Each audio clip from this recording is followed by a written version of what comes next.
Que nenni, répondit le pirate, tes amis sont mes ennemis, je le garde.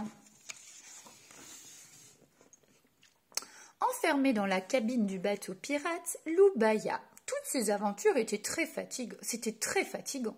Il s'allongea sur le lit et découvrit, enfoui sous l'oreiller, 2 nouveaux livres. Le premier livre était une histoire d'île au trésor, et de 5, se réjouit Loup.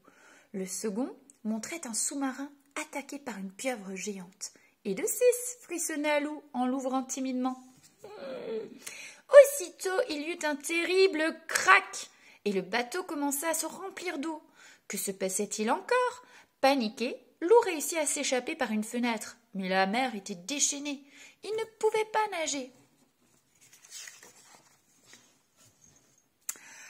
Alors qu'il allait se noyer, un requin passa par là et l'avala. À l'intérieur, c'était la caverne d'Ali Baba. Furetant par-ci par-là, Loup dénicha 4 livres. Il était question d'Aladin, de djinns, de 40 voleurs et d'un certain Simbad le marin. 6 livres plus 1, ça fait 7. Plus 1, 8. Plus 1, j'en suis à 9. Plus le dernier, on arrive à 10, compta Loup ravi. Mission accomplie. Il ne reste plus qu'à sortir d'ici.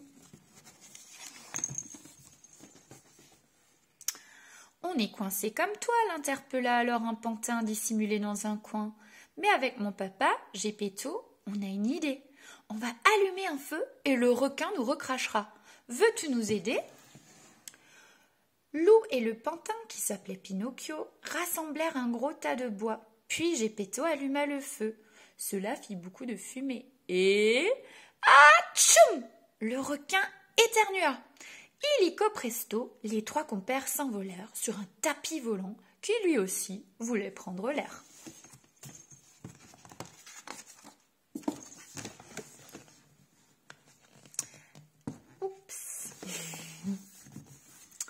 Après avoir reconduit Geppetto et Pinocchio chez eux, le tapis déposa Loup dans la grande bibliothèque. « Ah, te voilà, Loup !» souffla le bibliothécaire soulagé. « Je me demandais où tu étais passé. »« Voici vos 10 livres, répondit Loup avec fierté. Je les ai tous retrouvés.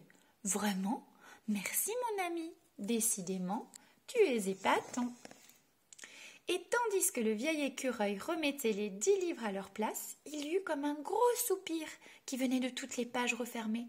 Et... Loup se retrouva dans son fauteuil. Avec excitation, il se replongea dans son livre. Il se posait 1000 questions. Où était le pays des merveilles? Qui était le garçon qui chevauchait une panthère? Peter Pan avait-il échappé au vilain crochet?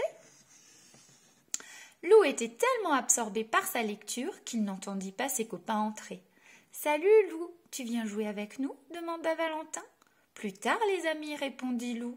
Vous voyez bien que je lis. »